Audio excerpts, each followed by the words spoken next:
Hello everyone और स्वागत है भाई फिर से आप सबों का आप ही के चैनल में। तो हम लोग क्या कर रहे हैं, PYQ कर रहे हैं। अभी जो सब्जेक्ट चल रहा है वो है पॉलिटी, ठीक है। और आज जो हम लोगों का है वो डे 12 है। पिछले 11 दिन से हम लोगों ने 10, 15, 20, 25 इस तरीके से क्वेश्चन पर डे करते आए हैं। और आज जो है वो डे 12 है, जिसमें लास्ट डे हम लोग 74 क्वेश्चन नंबर तक देखा था। आज 75 नंबर क्वेश्चन से स्टार्ट करते हैं। अच्छा, ये पहला ही क्वेश्चन अमेंडमेंट से रिलेटेड आ गया, ठीक है। तो हम लास्ट वीडियो में भी बोले थे कि अमेंडमेंट से रिलेटेड स्पेसिफिकली सिर्फ जितने मेजर अमेंडमेंट्स हैं, जिनसे मेजर चेंजेस हुए हैं, उनके हम वीडियो लेकर के आएंगे, ठीक है। तो ये इसमें क्या है, इसमें देख लेते हैं फ़िलहाल। तो ये UPPCS मेंस में पूछा गया क्वेश्चन है। 79th amendment of the Indian constitution ये किससे रिलेटेड है, ये बताओ। ओके, सेंटर स्टेट रिलेशन से है। इस्टेब्लिशमेंट ऑफ 2 पॉलिटिकल पार्टीज, नहीं, इस तरीके का बात तो कहीं हम लोग पढ़े ही नहीं है। फंडामेंटल राइट्स, अभी तक हम लोग जितने PYQ किए हैं सिर्फ अगर उसके बेसिस पे जाएँ तो 79th अमेंडमेंट फंडामेंटल राइट से कहीं तो मिलता जुलता नहीं नज़र आता है कि नहीं। उसके बाद reservation of SC/STs in the Lok Sabha and the state legislative assembly, बिल्कुल ये इसी से रिलेटेड है। Reservation of SC/ST Lok Sabha and the legislative and state legislative assembly में, ये जो है अमेंडमेंट 1999 में 1779 अमेंडमेंट एक्ट 1999 में हुआ था, जिसमें से ये रिजर्वेशन जो पीरियड था उसको एक्सटेंड किया गया था 26 जनवरी 2010 तक, अनदर 10 सालों के लिए, ठीक है। 1919 में लिया गया है तो नेक्स्ट 10 ईयर के लिए इसको बढ़ाया गया था, तो 2010 तक इसको किया गया था। ओके, तो ये 75 का ऑप्शन नंबर डी। अब ये मैच करना है, ठीक है। ओके, 2007 में पूछा गया UPPCS का क्वेश्चन है। अब इसमें से देख लो, सबसे पहले इधर ही देख लो। 42nd अमेंडमेंट के बारे में हम लोग बहुत जानते हैं। तो 42nd अमेंडमेंट में क्या हुआ था, 42nd अमेंडमेंट में इधर से पढ़ करके देख लो, इधर से पढ़ करके देखो।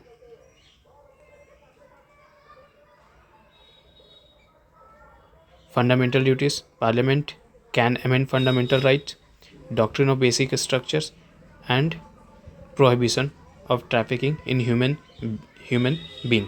तो ये ट्रैफिकिंग वाला जो है वो तो prohibition of trafficking in human being, ये तो आर्टिकल 23 से रिलेटेड है। अभी हम लोग पीछे के PYQs में ये कर चुके हैं। और जो डॉक्ट्रिन ऑफ बेसिक स्ट्रक्चर है, जो उसको हम लोग पूरा जानते हैं कि ये केशवानंद भारती केस से निकल करके आया है। तो भाई अगर एक भी मिला है तो देख लो, C का 4 कहाँ है, यहाँ है। बाकी कहीं है क्या C का 4, एक यहाँ है C का 4, बाकी इन दोनों को हटा दो। ओके, और दूसरा prohibition of trafficking in human being, ये हम लोग पीछे पढ़ करके आए हैं PYQ में ही। तो ये आर्टिकल 23 मतलब कि 2, मतलब डी का 2 यहाँ है, और कहीं है क्या, नहीं है यहाँ। तो भाई इसको भी हटा दो, मतलब कि ऑप्शन अपना ए ऑटोमेटिकली होगा, ठीक है। तो A का 3 भी देख लो, A का 3 क्या बोल रहा है, 42nd अमेंडमेंट फंडामेंटल ड्यूटीज़ को ऐड किया था, बिल्कुल आर्टिकल 51A में हम लोग एकदम डे बाई, मतलब पीछे के दिन में एकदम पढ़ते ही आ रहे हैं इसके बारे में बार बार, है कि नहीं। उसके बाद बी जो कि 1, parliament can amend fundamental right, बिल्कुल मिनर्वा मिल केस में बात कही गई थी। मिनर्वा मिल केस 1980 में जो बात कही, सुप्रीम कोर्ट ने अपहेल्ड किया डॉक्ट्रिन ऑफ बेसिक स्ट्रक्चर को और स्ट्रक डाउन किया 2 क्लॉजेस को 42nd अमेंडमेंट के, जो पार्लियामेंट है कि अमेंड कर सकता है कॉन्स्टिट्यूशन के any part of the including fundamental rights को। फिर आगे चल करके इसको ठीक किया जाएगा, ठीक है, क्योंकि अभी तो इंक्लूडिंग फंडामेंटल राइट्स भी बोल दिया है, तो ठीक है। फिर आगे चल करके इवॉल्व करेगा कि कुछ ऐसे होंगे जिसको हम लोग नहीं अमेंड कर सकते हैं, जिसमें से ही फिर आगे चल करके हम लोग को देखने के लिए मिलेगा केशवानंद भारती केस में कि बेसिक स्ट्रक्चर निकल करके आ गया। तो मतलब ऐसे चीज़ का वायलेट नहीं कर सकते हैं, जो बेसिक स्ट्रक्चर जो एसेंशियल है कॉन्स्टिट्यूशन के लिए, उसको वायलेट नहीं कर सकते हैं, है कि नहीं। ओके, आगे बढ़ते हैं। Which one of the following bill must be passed by each house of the Indian Parliament separately by the special majority? Separately, ordinary bill के लिए separately की क्या ज़रूरत है भाई, ठीक है। separately अगर है भी तो ठीक है, चलो ordinary bill के लिए इतना अच्छा प्रोविज़न बात करेगा कि भाई उसमें स्पेशल मेजोरिटी के लिए, तो ऑर्डिनरी बिल में तो स्पेशल मेजोरिटी का बात कहीं हम लोग सुने ही नहीं है, ठीक है।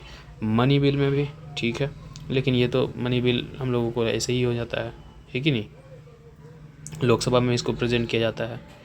ओके, फाइनेंस बिल, और दूसरा है constitution amendment bill.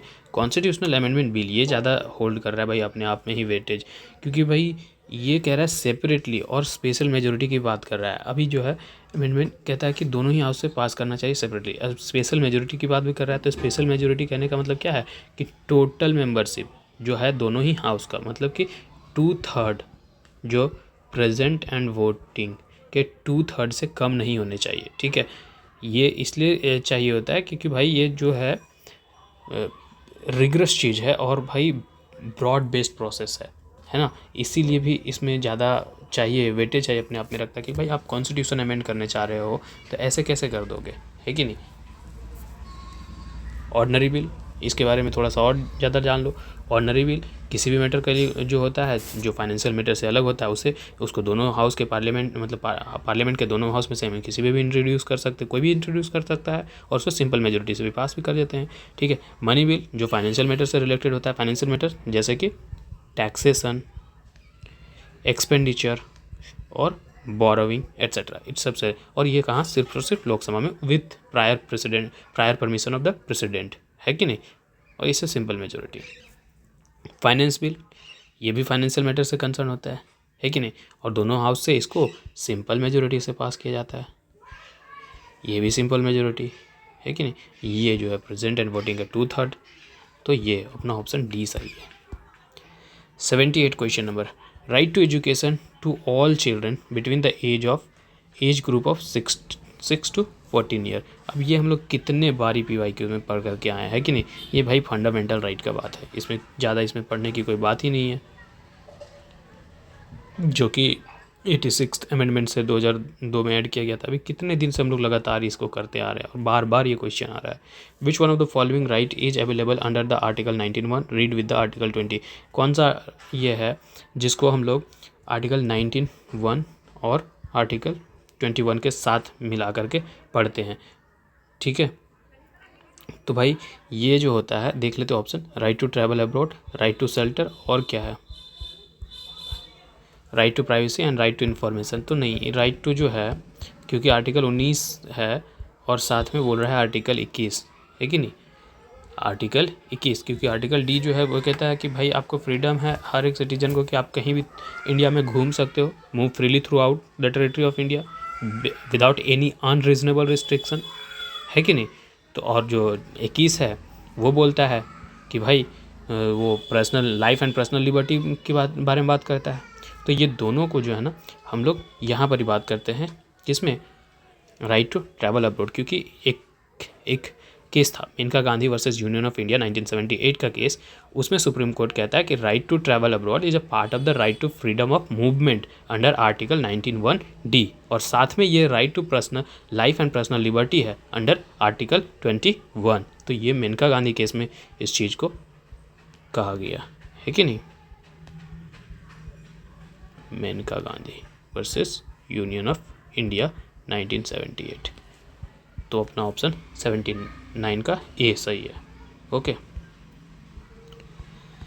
80 number, which part of the Constitution of India describe model of welfare state by DPSP, है कि नहीं। हम लोग कितने दिन से ये पढ़ते आ रहे हैं, इसमें क्वेश्चन पढ़ो और डायरेक्ट मारो, बाकी कुछ पढ़ने का ज़रूरत ही नहीं है। सिर्फ PYQ अगर अभी हमारे साथ पीछे से करते आ रहे हो तो इसके बेसिस पे भी हो जाएगा, और ये वैसे भी बहुत ईजी है, सबको इतना तो पढ़ते ही हैं भाई। Next question, according to the Indian constitution the constitutional amendment of the following topics require consent of at least half of the state. भाई half of the state legislature से अगर कंसेंट चाहिए तो भाई स्टेट का उसमें कुछ ये होना मांगता है कि नहीं, मतलब स्टेट का कुछ इंटरेस्ट होगा कि नहीं होगा, इंटरेस्ट कुछ स्टेट का इम्पैक्ट होगा कि नहीं होगा, तभी कंसेंट मांग रहा है हाफ ऑफ द स्टेट। अब देखो कौन कौन से चीज़ में इसका हो सकता है, क्या federal provision of the constitution, भाई फेडरल की बात कर रहा है तो भाई सेंटर स्टेट में तो इसमें आ ही जाएगा, कुछ सेंटर कुछ लेगा ये तो स्टेट को तो इम्पैक्ट पड़ेगा ही पड़ेगा, और इसके लिए फिर चाहिए हमको, तो इसमें तो बात करना मांगता है कि नहीं। Right of the Supreme court, okay, supreme court की भी राइट्स, ओके। दूसरा, process of the constitution amendment, अरे भाई कॉन्स्टिट्यूशनल अमेंडमेंट अभी तो पीछे बात किए, सेपरेटली दोनों ही हाउस से पास होने चाहिए, 2/3 ऑफ मेजोरिटी से, है कि नहीं, स्पेशल मेजोरिटी से। भाई कॉन्स्टिट्यूशनल अमेंडमेंट कर रहे हो, कॉन्स्टिट्यूशन में कुछ ऐसा अमेंडमेंट कर दे जो स्टेट को इम्पैक्ट कर रहा हो, तो बिना उससे पूछे कर दोगे नहीं ना, तो फिर इसमें भी लगेगा, है कि नहीं। Formation of a new state और transformation in the border and the name of the state, नहीं ये जो है हम लोग देखे थे आर्टिकल 234 में इस सब चीज़ के पर चर्चा किया गया है, ठीक है। तो इसमें स्टेट से कुछ, स्टेट से इसमें नहीं रेटिफिकेशन मांगेगा कि भाई कंसेंट दो, हाफ स्टेट से मांग ले चलेगा, नहीं नहीं, 4 को हटा दो, 4 को हटाएंगे तो ऑटोमेटिकली अपना ऑप्शन ये जो है वो सही हो रहा है, ठीक है। ओके आगे बढ़ते भाई। 82 question.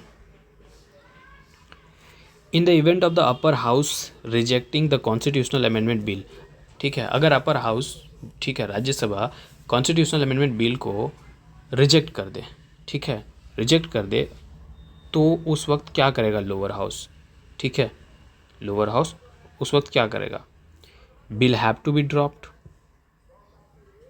Bill have to repop. अच्छा आगे पढ़ लेते पहले दूसरा ऑप्शन भी और क्या बोलता है कि नहीं। Joint sitting, joint sitting constitutional amendment में हम लोग तो देखे हैं कि ज्वाइंट सीटिंग होता ही नहीं है, तो ये ऑटोमेटिकली आगे पढ़ने का ज़रूरत ही नहीं है कि नहीं। The bill shall be deem to be have been passed by both the house of the parliament if the Lok Sabha passes it again by two the, sir Lok Sabha passes कर दिया लेकिन कॉन्स्टिट्यूशनल अमेंडमेंट है, और अभी हम लोग पीछे कहीं वीडियो में पढ़ करके आए, इसके लिए 2/3 ऑफ प्रेजेंट एंड वोटिंग चाहिए, जिसे हम स्पेशल मेजोरिटी के नाम से जानते हैं। और ये लोकसभा एक बार क्या 2 बार भी पढ़ दे कोई फ़र्क नहीं, ये वैसे भी गलत है फिर। The bill shall be deem to have been passed by both house of the parliament despite the disapproval of the bill by the upper house, नहीं, हम तो जब तक जानते हैं कि भाई कोई भी बिल लोकसभा या फिर राज्यसभा में कहीं भी इंट्रोड्यूस कराया तो यहाँ राज्यसभा से पास होना मांगता है, फिर लोकसभा से पास होना मांगता है, फिर प्रेसिडेंट का एसेंट मांगता है, तभी वो बिल एक्ट बनता है। तो यहाँ से भाई बोल रहा है कि भाई वो तो डिसअप्रूव कर दिया उसके बाद भी वो बन जाएगा, तो ऐसा बात तो नहीं है।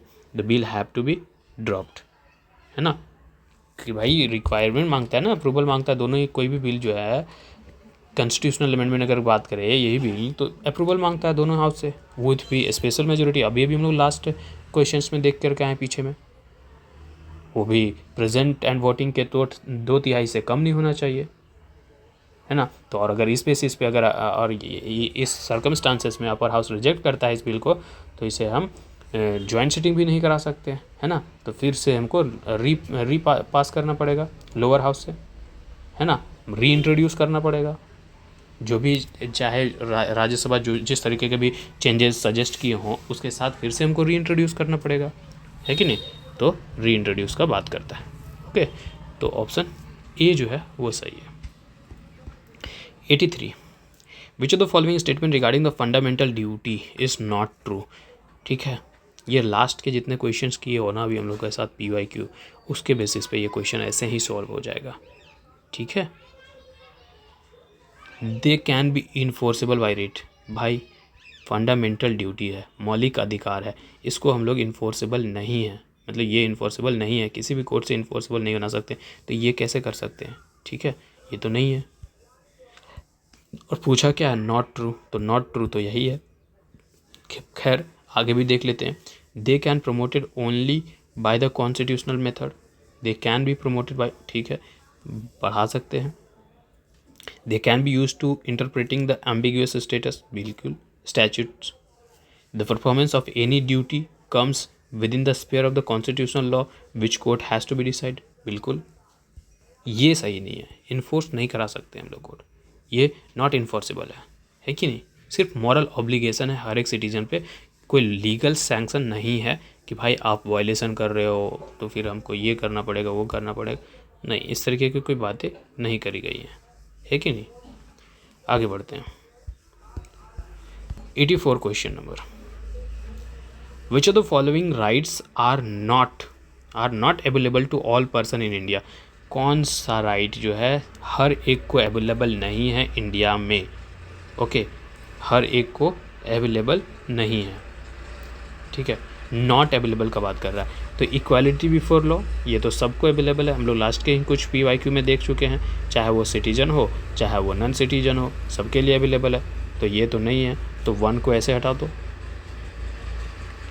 यहाँ नॉट बोला है ना, ये तो सबके लिए अवेलेबल है, तो भाई ये ऑप्शन ऐसे ही गलत हो गया। ऑटोमेटिकली मेरे पास ऑप्शन निकल करके क्या आ रहा है, डी, राइट अगेंस्ट डिस्क्रिमिनेशन। बिल्कुल राइट अगेंस्ट डिस्क्रिमिनेशन सबको नहीं है भाई, है कि नहीं, ये सिर्फ और सिर्फ सिटीजन के लिए है, इंडियन सिटीजन के लिए है। Freedom to move freely throughout the country, अब थ्रू आउट द कंट्री वो भी सिर्फ सिटीजन के लिए है कि नहीं। आर्टिकल 19 में हम लोग को बात किया ना, जिसमें 6 फंडामेंटल राइट्स, जिस है फंडामेंटल राइट के जो 19 आर्टिकल है उसमें 6 तरीके के फ्रीडम के बारे में बात किया है। फिर राइट टू कंटेस्ट इलेक्शन, भाई इस तरीके की चीज़ जो है एक्सप्लिसिटली कहीं भी कॉन्स्टिट्यूशन में मेंशन नहीं है कि नहीं, लेकिन ये इम्प्लाइड है कहाँ से, तो आर्टिकल 84 और आर्टिकल 173 जो ये कहता है कि भाई आपको मेंबर ऑफ पार्लियामेंट बनना है तो आपके लिए क्या क्या क्वालिफिकेशन है वो बात करता है, ये दोनों ही है कि नहीं। अगर ये पार्लियामेंट की बात कर रहा है, ये स्टेट लेजिस्लेचर की बात कर रहा है, और साथ में एक तो ये भी है कि आप तो सिटीजन होने चाहिए इंडिया के, है कि नहीं। तो इसका 84 का ऑप्शन क्या है अपना, डी, क्योंकि पहला तो सबके लिए अवेलेबल है, सिटीजन हो नॉन सिटीजन हो सबके लिए, इक्वालिटी बिफोर द लॉ, है कि नहीं। 85, identify the items included in the directive principle of state policy, कौन सा आइटम्स डायरेक्टिव प्रिंसिपल में इंक्लूडेड है। Okay, prohibition of consumption of liquor, बिल्कुल ये आर्टिकल 47 में है कि नहीं। आर्टिकल 47 में इसके बारे में बात किया है कि भाई लिकर का प्रोहिबिशन है, लेकिन सिर्फ कह रहा है कि छोड़ करके मेडिसिनल पर्पस के लिए अगर इस्तेमाल कर रहे हैं हम, तो उसके छोड़ करके बाकी सब चीज़ के लिए ये है प्रोहिबिटेड है, ठीक है। तो ये तो इंक्लूडेड है ना, आइटम्स इंक्लूडेड, ये इंक्लूडेड है। दूसरा पढ़ते हैं, provision of employment children in the factories of mines, ये तो हम लोग जानते हैं कि फंडामेंटल राइट में है कि नहीं, और वो भी आर्टिकल 24 में है। आर्टिकल 24 ये कहता है, no child below the age of the 14 year shall be employed to the work in any factory और द माइन और engaged in any other hazardous employment, बिल्कुल यही तो बात तो कहता है। दूसरा, प्रोहिबिशन ऑफ द बेगार और द फोर्स लेबर, भाई इसको भी हम लोग देखें कहाँ है, फंडामेंटल राइट में, और वो भी किस में, आर्टिकल 23 में, जो ट्रैफिकिंग ऑफ ह्यूमन बीइंग और बेगार के बारे में बात करता है और फोर्स लेबर के बारे में बात करता है कि नहीं। तो ये तो फंडामेंटल राइट में, मतलब ये भी नहीं है, ये भी नहीं है, कहीं से बात बन रहा है क्या, 2 सर 2 नहीं है, तो गया और 3 भी नहीं है। अच्छा लास्ट का ही छोड़ेंगे, ये भी देख लो, प्रोहिबिशन ऑफ अनटचेबिलिटी, तो ये भी हम लोग जानते हैं कहाँ है, फंडामेंटल राइट में, वो भी किसका है, अंडर आर्टिकल 17 में, है कि नहीं। सारे फंडामेंटल राइट से, यहाँ पूछा क्या DPSP से, 2002 का क्वेश्चन है UPPCS का, तो ऑप्शन क्या है अपना, C. 86 question, in which of the following cases the Supreme Court limited the power of parliament to amend the constitution for the first time, पहली बार जो है सुप्रीम कोर्ट लिमिट करता है पार्लियामेंट के पावर को कि आप एक हद से ज़्यादा नहीं ये कर सकते हो, अमेंड नहीं कर सकते हो।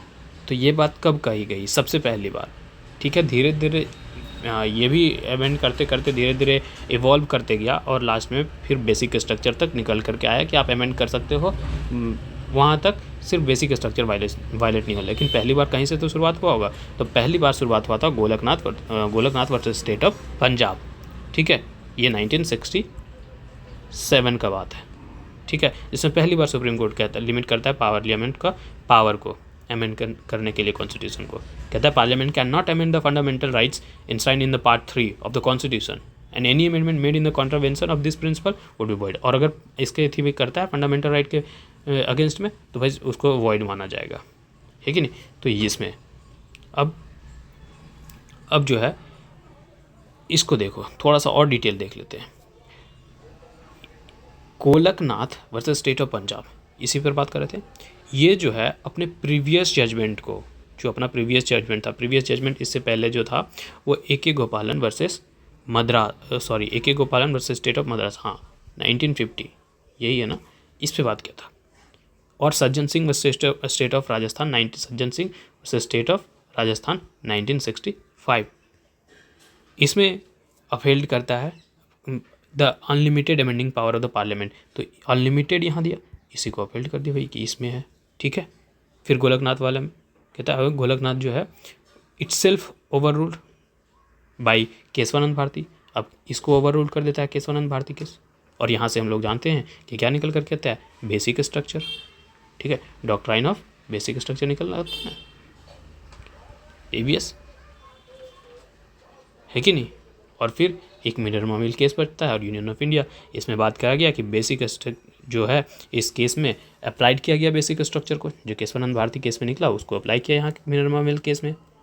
और 42nd अमेंडमेंट एक्ट 1976 के कुछ ऐसे प्रोविज़न थे उसको स्टक डाउन कर दिया, है कि नहीं। तो यहाँ अगर फर्स्ट बारी की बात करें तो अपना ऑप्शन बी जो है वो सही हो रहा है, ठीक है, 86 का बी। ओके, आगे बढ़े, चलो फिर। Which of the following provision under the Constitution of India enabled the Supreme Court of India to deduce a fundamental right to equal pay for equal work? Okay, कौन सा चीज़ इनमें से, देखो इनमें से जो ऑप्शन है कौन सा ऐसा ऑप्शन है जो कहता है कि भाई इनेबल करता है, ठीक है, ऐसा प्रोविज़न बताओ जो इनेबल करता है the Supreme Court of India to deduce the fundamental right to equal pay for the equal work, by equal pay for equal work के लिए बात करता है। तो ये कौन से चीज़ें हैं, तो भाई the word socialist used in the preamble to the constitution, बिल्कुल सोशलिस्ट है, मतलब कि इक्विटेबल डिस्ट्रीब्यूशन की बात करता है कि नहीं, हर कोई में एक चीज़ एक समानता बंटवारा हो, तो ये बात तो इंस्पायर करेगा ही करेगा, है कि नहीं। आगे देखो, read with article 14 of the constitution, बिल्कुल आर्टिकल 14 के साथ ही पढ़ा जाएगा क्योंकि आर्टिकल 14 15 ये 14 है ना भाई, इक्वालिटी बिफोर लॉ के बारे में बात करता है कि नहीं। और ये 15 16 इसमें एम्प्लॉयमेंट के बारे में बात किया गया है कि नहीं। तो read with the article 16 of the constitution, जो पब्लिक एम्प्लॉयमेंट के बारे में हम लोग पीछे में बात कर चुके हैं, इक्वल अपॉर्चुनिटीज़ के बारे में बात करता है। तो ये तीनों मिला दो और इसमें ऐसा करता है, तो ABC ऑल ट्रेड टुगेदर, है कि नहीं। तो 87 का ऑप्शन डी सही है। ओके, आगे बढ़ते हैं। Consider the following statement about the fundamental right, भाई फंडामेंटल राइट के बारे में कौन सा स्टेटमेंट सही है ये बताओ। They are guarantee against the state, बिल्कुल हम लोग लड़ सकते हैं स्टेट से कि भाई मेरे फंडामेंटल राइट्स जो हैं वायलेट कर रहे हो तुम, उसके लिए सरकार कुछ कर सकती है कि नहीं।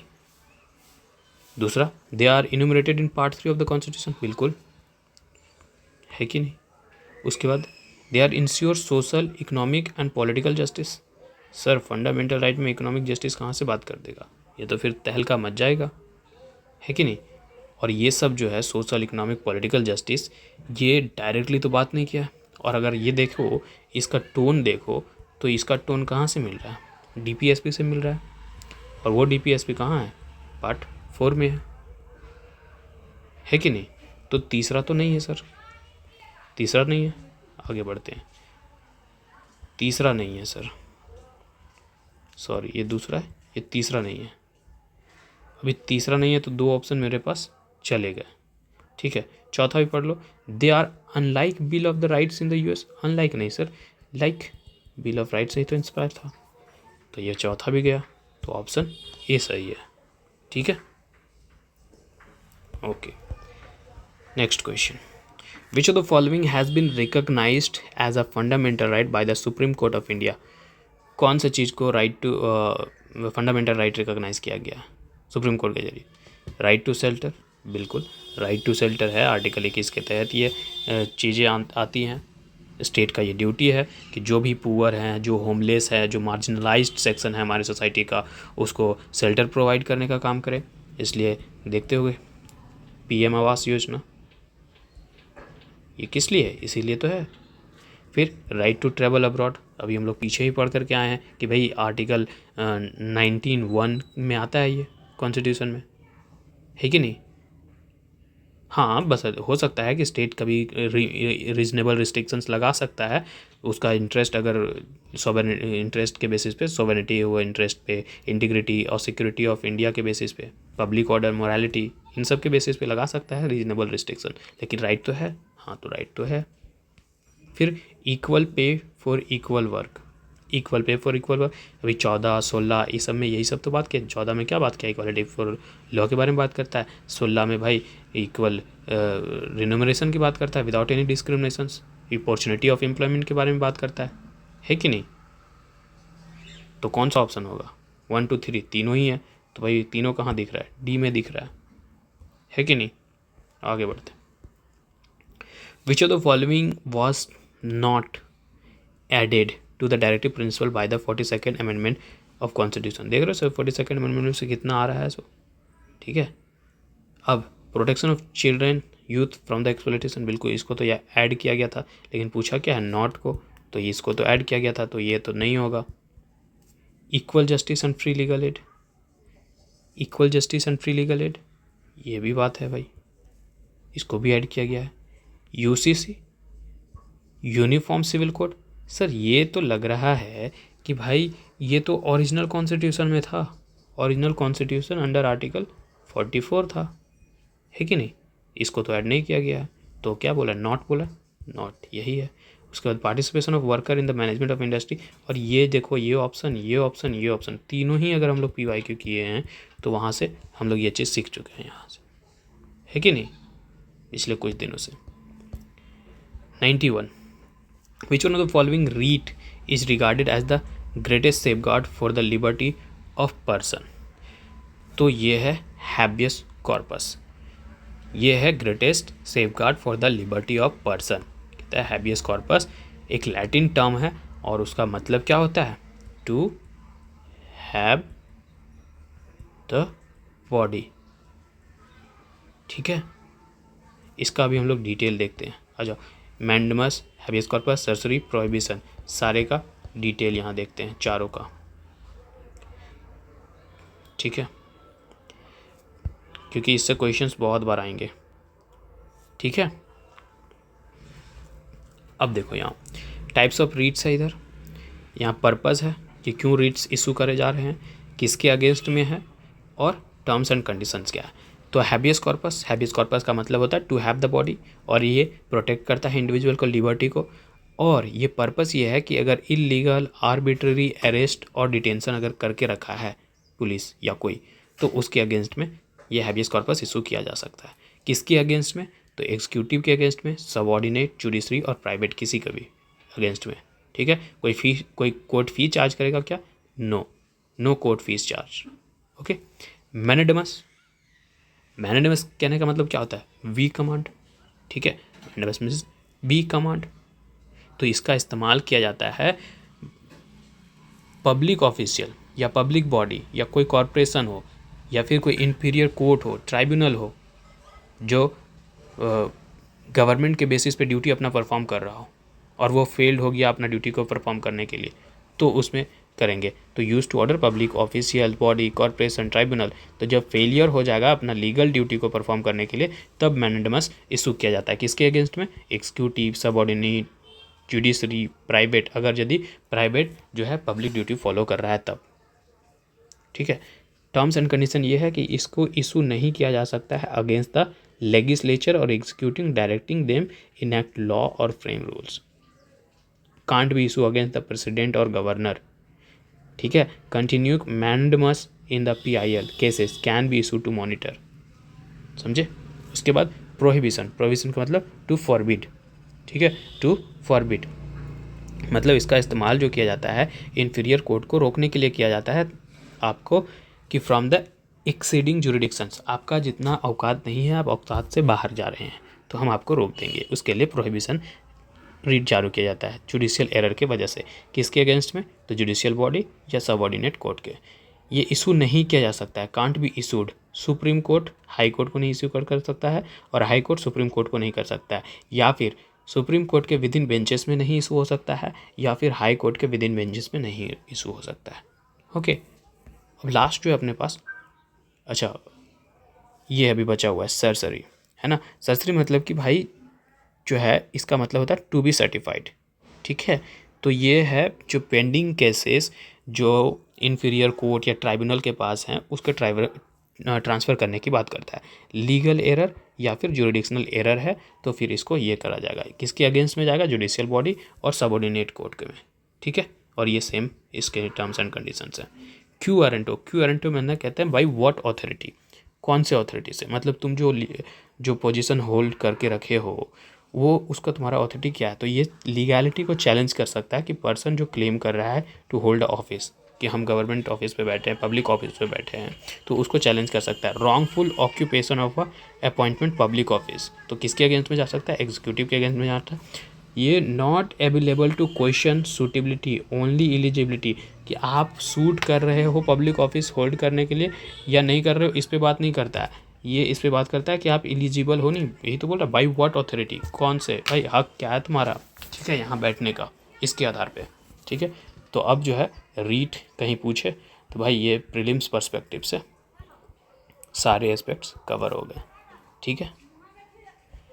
अब 92 क्वेश्चन,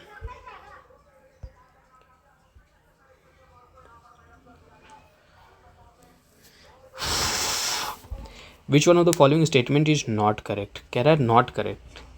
के M Munshi was one of the member of the drafting committee of the constitution. बिल्कुल, जब हम लोग स्टार्टिंग दिनों के ही PYQ स्टार्ट किए थे तो वहाँ पर इन डिस्कशन किए थे कि कौन कौन से ड्राफ्टिंग कमेटी और सारे कमेटीज और भी कमेटीज़ थे उनके कौन कौन से मेंबर थे या नहीं थे, तो ये तो थे। तो यहाँ नॉट करेक्ट पूछा है तो ये तो नहीं है। The Constitution of India was adopted by the constituent assembly, ये बात भी सही है, तो ये तो नहीं है। The panchayati raj was recommended by Balwant Rai Mehta, बिल्कुल बहुत सारे लोग रिकमेंड किए थे, लेकिन ठीक है अगर एक का नाम यहाँ दे रहा है बलवंत राय मेहता कमेटी तो भाई दिया तो था, ठीक है, तो ये भी गलत तो नहीं है। उसके बाद the president of India is the guardian of the fundamental right under the constitution. Sir president of India ने कौन है, हम लोग जानते हैं, सुप्रीम कोर्ट ऑफ इंडिया, है कि नहीं। प्रेसिडेंट ऑफ इंडिया नहीं है, सुप्रीम कोर्ट और high courts are the guardians of the fundamental right. क्यों, क्योंकि अभी अभी हम लोग देख करके आए हैं रीट के बारे में, क्योंकि उन लोगों के पास पावर है कि टू इशू द रीट, ठीक है। तो ये है 93 assertion reason question. MNREGA is providing employment to at least one member of the eligible household for minimum period of 100 days in a year, बिल्कुल बात सही है। Right to employment is enumerated in a part 3 of the constitution, part 3 of the constitution, ये बात तो नहीं है, ये बात नहीं है, एक मिनट, ये बात नहीं है। Right to employment is enumerated in part 3 of the constitution, नहीं, ऐसा तो बात ही नहीं है। ऐसा होता तो भाई आज तो फिर इतना बेरोजगार और इतना अनएम्प्लॉयमेंट कोई होता नहीं, क्योंकि सबका फंडामेंटल राइट है और फंडामेंटल राइट अगेंस्ट स्टेट होता है, फिर अगेंस्ट का तो भाई पूरी तरीके से बैंड बज चुका होता, उसको तो सबको देना पड़ता है कि नहीं, किसी को भी छोड़ना नहीं पड़ता है कि नहीं। तो ये जो रीज़न है वो गलत है, बाकी जो ए है एजर्सन वो सही है कि नहीं।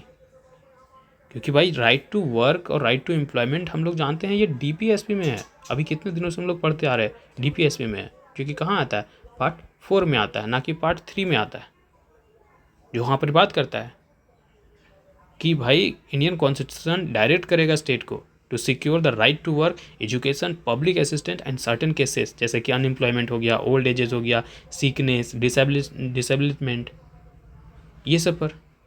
तो रीज़न तो गलत है सर, तो बोथ आप गलत कर दो, बोथ गलत कर दो, A true but R is false, बिल्कुल ये ऑप्शन सही है। आगे बढ़े, ठीक है। 94 the fundamental duty of citizen do not include, अभी देखो इस तरीके का क्वेश्चन कितनी बार आ चुका है कि नहीं। To protect and improve the natural environment, ये फंडामेंटल ड्यूटी है, लेकिन क्या पूछ रहा है, नॉट करेक्ट, तो ये तो नहीं है। To cherish and follow the nobles ideals which inspired our national struggle, बिल्कुल ये भी है फंडामेंटल राइट, लेकिन यहाँ ऑप्शन सही नहीं होगा क्योंकि डू नॉट पूछा है। To strive toward the abolition of untouchability, नहीं ऐसा बात ही नहीं किया फंडामेंटल ड्यूटीज़ में कहीं। साइंटिफिक टेम्पर डेवलप करने की बात किया है, ह्यूमनिज्म की बात किया है, स्पिरिट ऑफ इंक्वायरी, बिल्कुल ये भी किया हुआ है, तो ये तो नहीं होगा। ऑप्शन सी यहाँ है जो करेक्ट हो रहा है क्योंकि नॉट पूछा है कि नहीं, ये इंक्लूड ही नहीं है हमारे फंडामेंटल राइट्स में या ड्यूटीज़ में, कहीं नहीं। फंडामेंटल राइट में अनटचेबिलिटी के बारे में बात है, ड्यूटीज़ में तो नहीं है ना। फंडामेंटल राइट्स क्या हैं? कैन नॉट बी सस्पेंडेड, अरे भाई fundamental duties can not be, emergency के दरमियान तो सस्पेंड कर देते हैं ना, ये तो गलत है। Can be suspended by order of the prime minister, नहीं, यहाँ शायद प्रेसिडेंट होता तो हम मार देते सही। Can be suspended on only the will, नहीं ओनली विल नहीं, इमरजेंसी होगा, रिकमेंडेशन होगा, रिटन रिकमेंडेशन होगा इमरजेंसी का कैबिनेट से, तब है कि नहीं। तो can be suspended during emergency, बिल्कुल सस्पेंड किया जा सकता है इमरजेंसी के दरमियान, जब इमरजेंसी डिक्लेयर किसके जरिए किया जाए, प्रेसिडेंट के जरिए। जब रिकमेंडेशन कौन कर रहा हो, यूनियन कैबिनेट कर रहा हो, किसके अंडर, अभी हम लोग पीछे ही कल ही PYQ देखे थे इसका, आर्टिकल 352 के अंडर, है ना, तो उस वक्त रेस्ट्रिक्ट किया जा सकता है। और हम लोग ये भी देखे थे कि सिर्फ 2 आर्टिकल छोड़ सकते हैं, 20 और 21 हम लोग देख चुके हैं last. 96, what is meant by rule of law, rule of law से आप क्या समझते हो? रूल ऑफ लॉ से क्या समझते हो? रूल ऑफ लॉ मतलब कि everyone equal, equality before law, यही ना होगा रूल ऑफ लॉ। तो वन एक्ट फॉर ऑल, एक कानून सभी के लिए, एंड वन जुडिशरी सभी के लिए, बिल्कुल यही सूट बैठ रहा है। लेकिन आगे भी देख लेते हैं, one act for all and one state for all, नहीं ऐसा तो नहीं है, one state for all and one judiciary for all, भैया इसी को बस आगे पीछे कर दिया, यहाँ वाला यहाँ कर दिया, यहाँ वाला यहाँ कर दिया, ये भी नहीं। ऑल एक्ट और one, all act for one and one judiciary for all, सभी एक्ट एक ही इंसान के लिए होगा और एक जुडिशरी सब के लिए होगा, नहीं सर ये सही है रूल ऑफ लॉ, ठीक है। रूल ऑफ लॉ एक पॉलिटिकल और लीगल प्रिंसिपल है जिसका मतलब होता है कि जितने भी लोग हैं और इंस्टीट्यूशन है वो एक ही लॉ के लिए अकाउंटेबल होंगे, ठीक है नहीं, subject and accountable to the law that is fairly applied and enforced, ठीक है नहीं। तो हम लोगों को यहाँ सबसे अप्रोप्रिएट आंसर जो है ये दिख रहा है, तो यही होगा। 97, which of the following is are listed among the directive principle, अब बताओ इनमें से कौन सा जो है डायरेक्टिव प्रिंसिपल में लिखा हुआ है constitution. Equal pay for equal work, ये बात तो लिखा हुआ है। यूनिफॉर्म सिविल कोड, हाँ ये बात भी लिखा हुआ है। स्मॉल फैमिली नॉर्म्स, इस तरीके का कहीं अभी तक हम लोग नहीं पढ़े हैं। Education through the mother tongue, education through the mother tongue at the primary level, ये हम लोग फंडामेंटल ड्यूटीज और डायरेक्टिव प्रिंसिपल में कहीं पढ़े हैं क्या? अभी तो हम लोग इतना क्वेश्चन करते आ रहे हैं तो नहीं, तो कहाँ लिखा हुआ है? ये है आर्टिकल 350A में लिखा हुआ, आर्टिकल 350A में।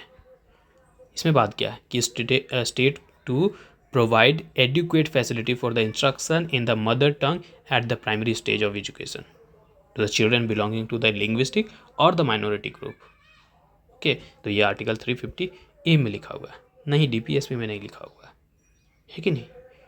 तो ये आप हटा दो, और ये स्मॉल नॉर्म्स तो आज तक कहीं हम लोग देखे नहीं, एक्सप्लिसिटली कहीं को कॉन्स्टिट्यूशन बेयर एक्ट में लिखा नहीं है, ठीक है, तो इसको भी हटा दो। तो 1 and 2 यहीं दिख रहा है, बी मार दो यार, ठीक है, 97 का बी। उसके बाद supreme court has held that the hosting national flag atop the private buildings is a fundamental right of every citizen under, भाई सही बात है कि ये सही है, तो किसके अंदर? 14 नहीं, तो 14 तो इक्वालिटी बिफोर लॉ की बात करता है, लेकिन यहाँ राइट की बात कर रहा है कि नहीं, कि भाई फंडामेंटल राइट, हम लोग नेशनल फ्लैग होस्टिंग के बारे में बात कर रहा है। तो 21 ये तो राइट लिबर्टी के बारे में बात करता है। ये देखो 19A जो है आर्टिकल 19(1)A, ये जो है यही बताता है हम लोगों को freedom of speech and expression के बारे में, है कि नहीं। तो freedom of speech and expression, express ही कर रहे हैं हम लोग, होस्ट कर रहे हैं तो एक्सप्रेस ही तो कर रहे हैं, तो यही इंक्लूड कर रहा है right to express one's view, opinion, अब वो किसी भी जरिए से हम कर रहे हों अपना ओपिनियन और व्यू एक्सप्रेस, चाहे कम्युनिकेशन जैसे कि वर्ड्स हो गया, हम कोई शब्द से कर रहे हैं, कोई सिंबल्स दिखा रहे हैं, कोई साइंस कर रहे हैं, या गेस्चर्स, पिक्चर्स, कुछ भी कर रहे हैं, तो ये मेरा इसके अंदर आ जाता है। ठीक है, एक्सप्लिसिटली कहीं नहीं लिखा हुआ है नेशनल फ्लैग होस्टिंग कि हमारा फंडामेंटल राइट है, लेकिन ये जो है 19(1)(a) के अंदर में आ जाएगा, इम्प्लाइड। ठीक है, क्योंकि भाई ये फ्रीडम ऑफ एक्सप्रेशन है और हम एक्सप्रेस ही कर रहे हैं। 98 का बी सही answer. 19. Which of the following rights conferred by the Constitution of India is also available to non-citizen? non-citizen के लिए क्या है अवेलेबल? तो फ्रीडम ऑफ स्पीच, अच्छा कुछ पर्सनल मैटर इंडिया का होगा तो वहाँ पर ही तुम आकर के बोल दोगे, बाहर का होगा तो नहीं। राइट टू कॉन्स्टिट्यूशनल रिमेडी, हाँ ये है, उसका इक्वालिटी फॉर लॉ, मतलब हम लोग इक्वल, अभी अभी पीछे PYQ देखे कि नॉन सिटीजन सिटीजन सब इक्वल है, किसके? इक्वालिटी फॉर लॉ के लिए एक ही जो राइट्स है वो अवेलेबल सा, अभी जो क्वेश्चंस में थे वहाँ। तो भाई कॉन्स्टिट्यूशनल रेमेडीज़ के लिए वो भी जा सकता है ना। आर्टिकल 32 कहता है available to anyone whose rights are being violated, not just citizen, कोई भी हो सकता है। तो ये ठीक है, ये सही आंसर है। According to which article national emergency may be declared by the President of India? अरे भाई ये कल ही पढ़ा था हम लोगों ने, सारे प्रोविज़न किए थे, आर्टिकल्स किए थे, है कि नहीं। 370 किससे रिलेटेड है? जम्मू कश्मीर से, grant special autonomous state the state to state of Jammu and Kashmir, है कि नहीं। उसके बाद 371 क्या है?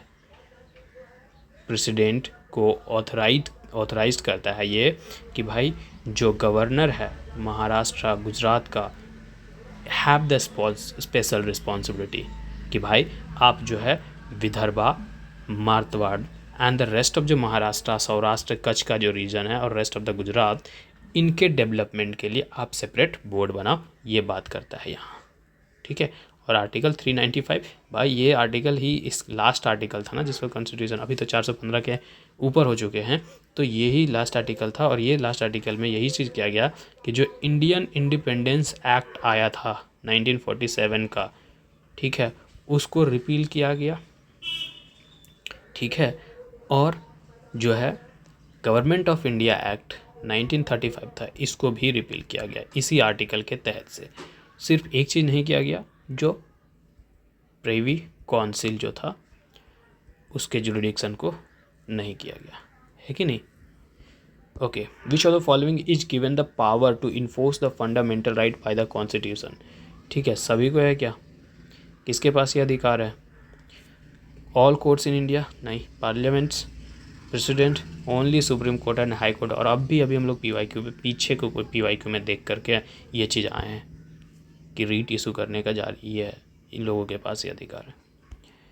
Which of the following constitutional amendment act was termed as a mini constitution? ये बच्चा जानता है कि 42nd amendment act 1976 is referred as the mini constitution. क्यों? क्योंकि इसमें एक्सटेंसिव और सिग्निफिकेंट चेंजेस किए गए थे। कब? तो इमरजेंसी पीरियड के दरमियान। फिर इसमें जो चेंजेस किए गए थे, जो चेंजेस सही नहीं थे, उनको किस में ठीक किया गया था? 44th अमेंडमेंट में, है कि नहीं। इसमें तो ये तक कर दिया था कि भाई जो पोजीशन था गवर्नमेंट का और सेंट्रल पावर का, उसको ज़्यादा स्ट्रेंथन कर रहा था, है कि नहीं। ठीक है, आगे बढ़े। ठीक है, which article of the constitution give the precedence? ठीक है, ज़्यादा इंपॉर्टेंस देगा constitutional provisions over the laws made by the union parliament and state legislature. तो ये भाई आर्टिकल 13 को देगा, क्योंकि यही बताता है कि भाई ये डिस्क्राइब करता है means for the judicial review. कहता है कोई भी लॉ तुम बना रहे हो अगर वो इनकंसिस्टेंट हुआ, ठीक है, तो उसे वॉइड माना जाएगा। ठीक है, तो ये 13 के बात करता है। 32 कॉन्स्टिट्यूशनल रिमेडी से रिलेटेड है कि नहीं, अभी हम लोग देख चुके हैं। तो ये 13 आज शायद 29 से 28-29 क्वेश्चन है। ठीक है, देख रहे हो धीरे धीरे कहाँ तक पहुँच रहे हैं हम लोग। 10 क्वेश्चन स्टार्ट किए थे, टाइमिंग वही है वीडियो का, हम लोग सिर्फ question, number of question increase कर रहे हैं। 10 से हम लोग 15 पहुँचे, 15 से 20 पहुँचे, और अब आज 29 क्वेश्चन के आसपास पहुँचे हैं। ठीक है, धीरे धीरे वही टाइमिंग में हम लोग क्वेश्चन इंक्रीज़ करेंगे, क्योंकि भाई अब जो है हम लोगों के पास अप्रॉक्सीमेटली के 4 महीने बचे हुए हैं, और इसी 4 महीने में हम लोगों को जनवरी आने से पहले ही PYQ सभी कंप्लीट हो जाने चाहिए, क्योंकि उसके बाद से फिर हम लोग टेस्ट सीरीज कराएं, और टेस्ट सीरीज से नए नए कंसेप्ट या नए नए कोई जो चीज़ें हैं जो भूल चुके हैं उसको हम लोग ऐड करते चले जाएं। ये है एम। तो ये पॉलिटी बहुत जल्दी ख़त्म होगा। ठीक है, क्योंकि मेजर पार्ट इधर ही था। ठीक है, फंडामेंटल राइट, DPSP, ये और 1-2 दिन अभी इसमें लगेगा, क्योंकि 200 के अप्रॉक्स क्वेश्चन तो 25-25 या 30-30 60 के आसपास में 2-3 दिन लग जाएगा। ठीक है, तो उसके बाद फिर ख़त्म। उसके बाद फिर नेक्स्ट स्टेप एग्जीक्यूटिव, लेजिस्लेचर और जुडिशरी तक चलेंगे। उसके बाद ख़त्म, उसके बाद ज़्यादा बचेगा नहीं। ठीक है, उसके बाद फिर कुछ बचेगा। उसके बाद फिर हम लोग स्टार्ट करेंगे इकोनॉमिक मेजर सब्जेक्ट। ठीक है, फिर मिलते हैं अगले वीडियो में, तब तक के लिए बाय।